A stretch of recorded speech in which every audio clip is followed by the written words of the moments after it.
Hello everyone, તો ચાલો આજે આપણે ઉપવાસ સ્પેશિયલ એકદમ ચટપટી પોટેટો ચાટ ઘરે બનાવીએ. તો એના માટે મેં અહીંયા એકદમ મીડિયમ સાઇઝના 2 બટેટા લઈ લીધા છે અને તેને આ રીતે કટ કરી લીધા છે.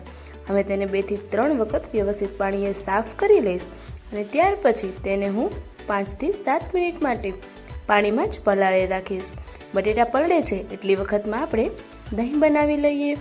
તો અહીં દહીં છે તે એકદમ ગળ્યું બનાવવાનું છે, એટલા માટે મેં 1 કપ દહીંની અંદર 2 ચમચી જેટલી ખાંડ એડ કરી છે અને તેને વ્યવસ્થિત રીતે મિક્સ કરી લઈશ. તો આ રીતે એકદમ ક્રીમ જેવું આપણું ગળ્યું દહીં છે તે બનીને રેડી થઈ ગયું છે.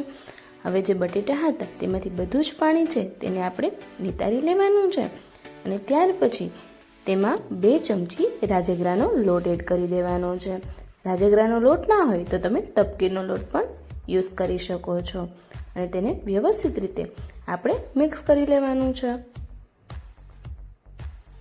તો બધા જ બટેટા ઉપર આપણા રાજગરાના લોટનું કોટિંગ થઈ ગયું છે.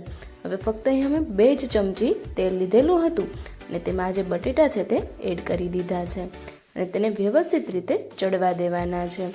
5 થી 7 મિનિટ આપણે બટેટાને ચડવા દેશું એટલે બટેટા છે તે એકદમ સોફ્ટ બની જશે અને થોડો કલર છે તે પણ લાઇટ બ્રાઉન જેવો થઈ જશે અને બટેટામાંથી પાણી છે તે છૂટવા લાગશે એટલે તમને તેલનું પ્રમાણ છે તે વધારે હોય એવું લાગશે, પરંતુ આપણે ફક્ત 2 જ ચમચી તેલ છે તે લેવાનું છે અને સ્વાદ અનુસાર આપણે મીઠું એડ કરી દઈશું અને ફરી વખત આપણે વ્યવસ્થિત રીતે બટેટાને હલાવતા જઈશું અને આપણા બટેટાને છે તે આવી જ રીતે ફ્રાય કરતું રહેવાનું છે. તો અહીં ધીમે ધીમે બટેટા છે તે એકદમ સોફ્ટ થઈ ગયા છે અને તમે જોઈ શકો છો તેમ કલર છે તે પણ ચેન્જ થઈ ગયો છે. તો હું તમને બટેટું છે તે કટ કરીને દેખાડું છું કે આપણું બટેટું છે તે કેટલું સોફ્ટ થઈ ગયું છે. ફરી વખત આપણે જોયું તે રીતે જે નાના બટેટા હતા તે સોફ્ટ થઈ ગયા છે અને મોટા બટેટા છે એને હજી આપણે સોફ્ટ થવા માટે 1 મિનિટ રહેવા દેશું અને ત્યાર પછી આપણું જે પેન હતી તેને નીચે ઉતારી લેશું અને બધા જ બટેટા છે તે તેલને નિતારીને થોડું એવું તેલ હશે તે નિતારી લેવાનું છે અને સર્વિંગ પ્લેટની અંદર આપણે લઈ લેશું. તો આ રીતે બધા જ બટેટા છે તેને હું સર્વિંગ પ્લેટની અંદર નિકાળી લઉં છું. ત્યાર પછી ચાટ બનાવવા માટે અહીંયા જે આપણે ગળ્યું દહીં બનાવ્યું હતું તે ઉપરથી એડ કરી દેવાનું છે. તમને વધારે ઓછું જેટલું દહીં પસંદ હોય તેટલું તમે એડ કરી શકો છો.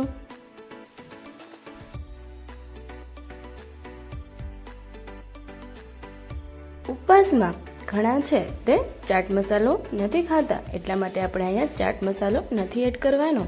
એની જગ્યાએ આની અંદર આપણે શેકાલા જીરાનો પાવડર, થોડો એવું લાલ ચટણી પાવડર એડ કરી દઈશું મસાલાની જગ્યાએ. જો તમે ચાટ મસાલો ખાતા હોય તો તે તમે એડ કરી શકો છો.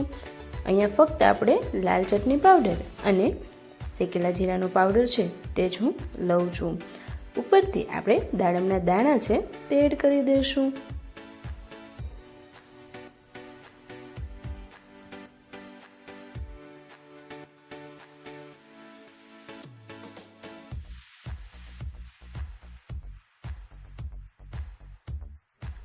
અને છેલ્લે આપણે કોથમીર એડ કરી દઈશું.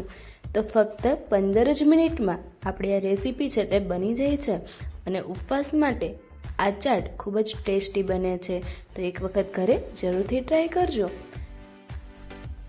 તો આવી જ અવનવી રેસીપી માટે તમે અમારી ચેનલને સબસ્ક્રાઈબ ના કરી હોય તો જરૂરથી કરી દેજો અને જો તમને મારા વિડીયોઝ ગમતા હોય તો લાઈક કરજો અને ફ્રેન્ડ્સ અને ફેમિલી સાથે જરૂરથી શેર કરજો.